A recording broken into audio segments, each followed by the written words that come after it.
মা এই তো মাছ টাকা পয়সা পায় না বেশ ই করে।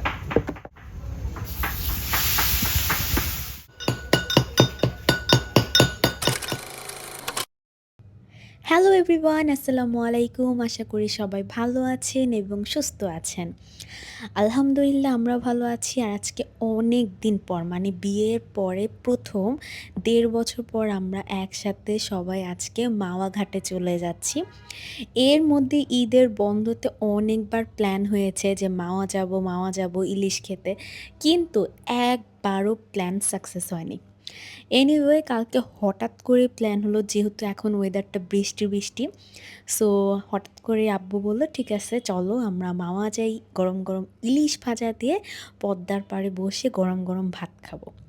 যেহেতু বাঙালি আমরা, আর বাঙালি মানে হচ্ছে মাছে ভাতে বাঙালি, সো গরম গরম ভাত ইলিশ ভাজা দিয়ে খেতে আজকে চলে যাচ্ছি মাওয়া। আর আমার সবথেকে বেশি ভালো লাগে এই মাওয়া হাইওয়েটা। একটা হচ্ছে ৩০০ ফিটের হাইওয়ে পূর্বাচল, আর আরেকটা হচ্ছে এই মাওয়ার এই হাইওয়েটা। এইটা এত বেশি ভালো লাগে, মানে মনে হয় এক কথায় হয়তো বাইরের দেশে চলে এসেছি, মানে খুবই ভালো লাগে। শান্তিতে একদম ড্রাইভ করা যায়।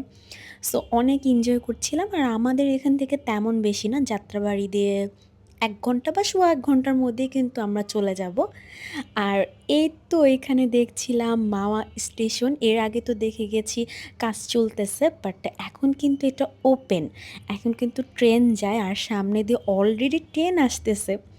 মানে দেখে এত বেশি ভালো লাগছিল, সাইড দিয়ে এত সুন্দর ভিউ ছিল, জাস্ট মাশাআল্লাহ, আমার তো ট্রেন উঠতে মন চাচ্ছিল।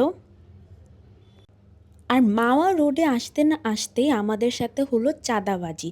মানে সিরিয়াসলি এখানে কোনো কারণ ছাড়া, কোনো ব্যাখ্যা ছাড়াই ওরা ৭০ টাকা চার্জ নিল। কেন নিল আমরা জিজ্ঞেস করার পরে তারা কিচ্ছুই বলতে পারল না। মানে আমরা দিয়ে দিলাম, আর কি করব, কারণ আমরা ২ বার ৮০ টাকা দিয়েছি।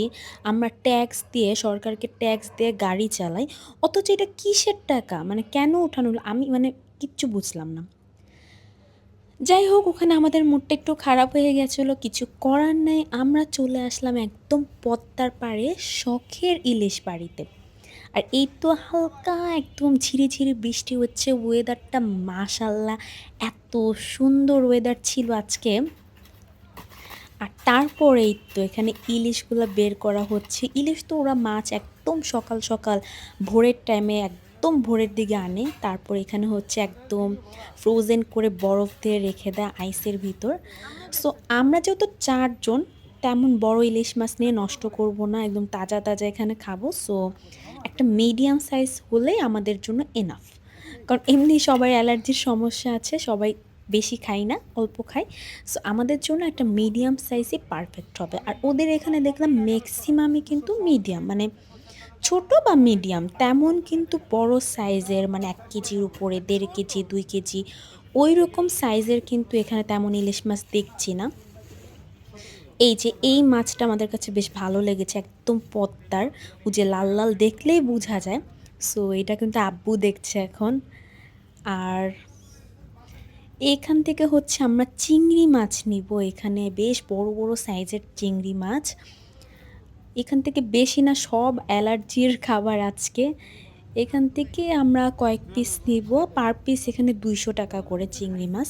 দামটা একটু বেশি, এখানে আসলে ইলিশটাই বেশি চলে চিংড়ির থেকে, বাট আজকে ইলিশ যেহেতু খাওয়া হবে, সাথে আমরা চিংড়িও খাবো। আচ্ছা, এখন একটু ইলিশ মাছটা কাটা দেখাই। এখানে ভাইয়া হচ্ছে খুব ভালো করে সুন্দর করে পরিষ্কার করে নিচ্ছে। ওনাদের একটা সাইড থাকে কিন্তু এখানে, যে সাইডে হচ্ছে মাছটা ওনারা সুন্দর করে পরিষ্কার করে কাটে। সো এখানে হচ্ছে পরিষ্কার করে নিচ্ছে, তারপর এখন কাটবে। সো আপনাদের জন্য আমি ভিডিও করে নিচ্ছি। এই যে এখন হচ্ছে কাটবে, সবার আগে হচ্ছে একটু সুন্দর করে পরিষ্কার করে তারপর কাটবে।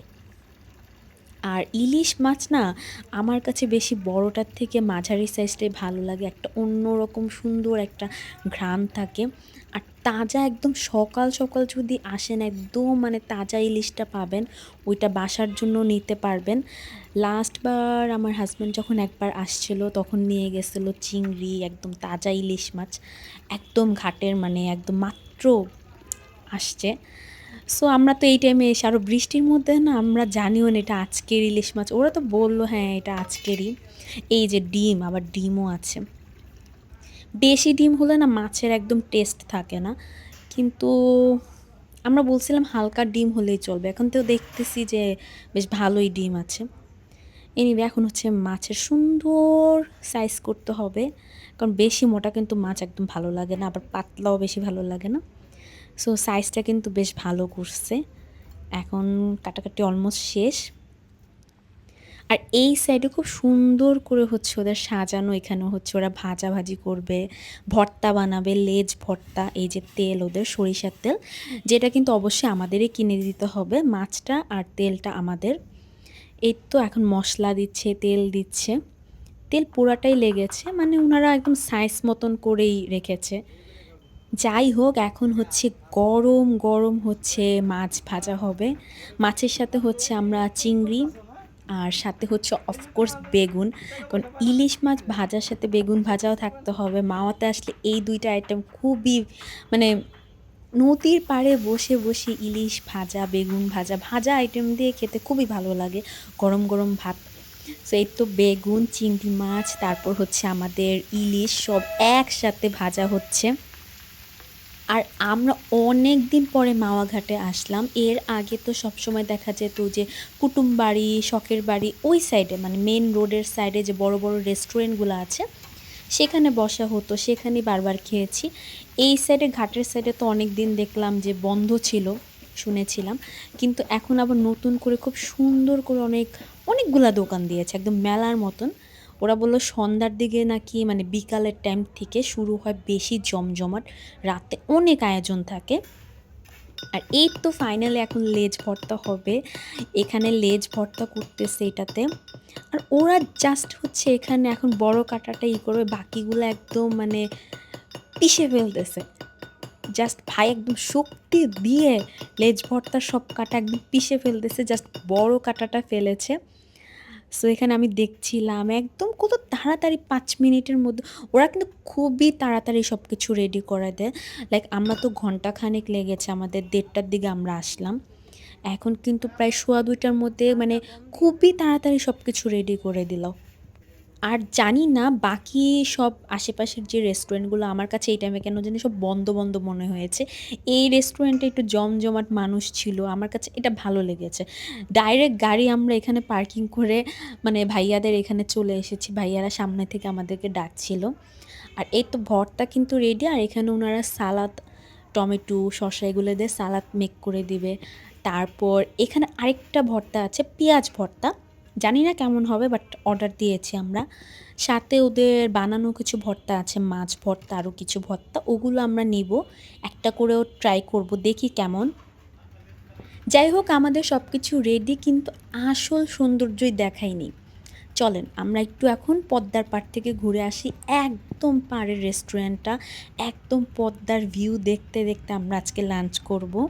আম্মু তো অলরেডি বসে আছে এখানে, খুব মানে গরমও না ঠান্ডাও না, খুব শান্তির একটা বাতাস। আর এই যে নদীর সাউন্ড, মানে মাশাল্লাহ সুবহানাল্লাহ, এত সুন্দর, মানে মাশাল্লাহ খুব সুন্দর।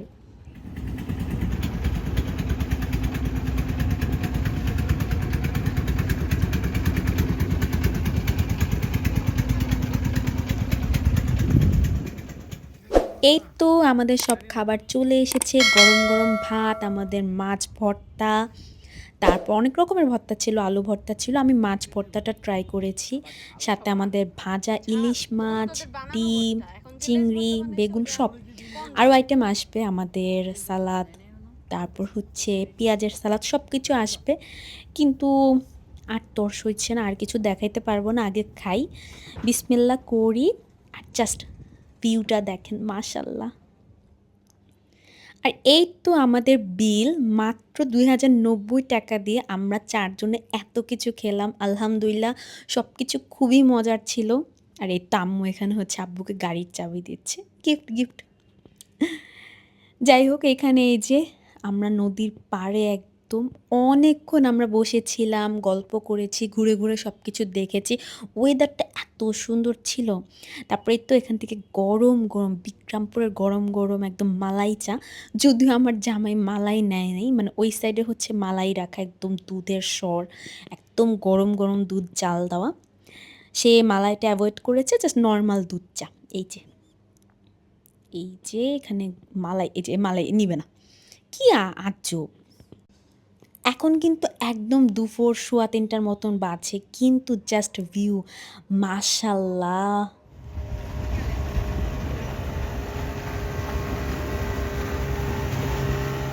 আরে আপনাদেরকে আসল জিনিস তো দেখাইনি। এই যে আমাদের পদ্মা সেতু, মানে স্পষ্ট বোঝা যাচ্ছে। আর এই সাইডে দেখলাম কি আমরা যে চা খাচ্ছিলাম তার সাইড দিয়ে একদম মানে বোটগুলা হালকা, হালকা বৃষ্টি পড়ছে আর এখানে একদম বিচের মতন সিটের আয়োজন করে রেখেছে। মানে মনে হচ্ছে কক্সবাজারের বিচ।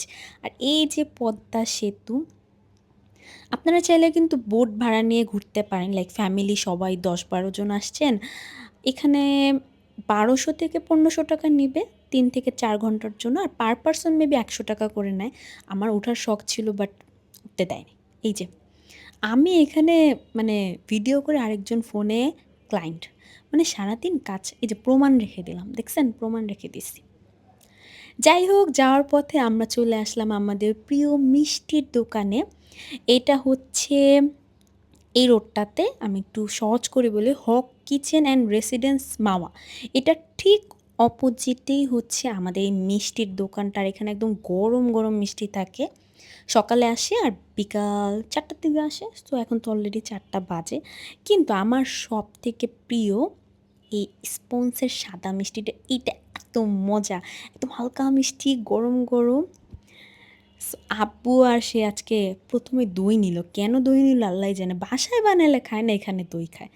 আচ্ছা যাই হোক, আমি তো আমার মিষ্টির জন্য অপেক্ষা করছি। এই যে আমার মিষ্টি কিউট ছোট, ছোট আর এত মজা। এখান থেকে আমরা সবসময় মিষ্টি ট্রাই করি। আপনারাও আসলে একবার হলেও খাবেন। একদম বিক্রমপুরের একদম পিওর স্পঞ্জ মিষ্টি, ছোট, ছোট। সো আমি একটু দেখাই। এটা এত মজা, এত সফট, দেখেন জাস্ট এত কিউট, মাশাআল্লাহ অনেক মজা ছিল। একদম গরম, গরম। আর এটার না মানে বাসায় আনলে না তেমন মজা থাকে না। এইখানে বসে একদম খেতে এত ভালো লাগে। সো এই তো আমাদের আজকে মাওয়া ডে ট্যুর এখানেই ছিল। আশা করি ভিডিওটা ভালো লেগেছে। সবাই ভালো থাকবেন। সো সবাইকে আল্লাহ হাফেজ।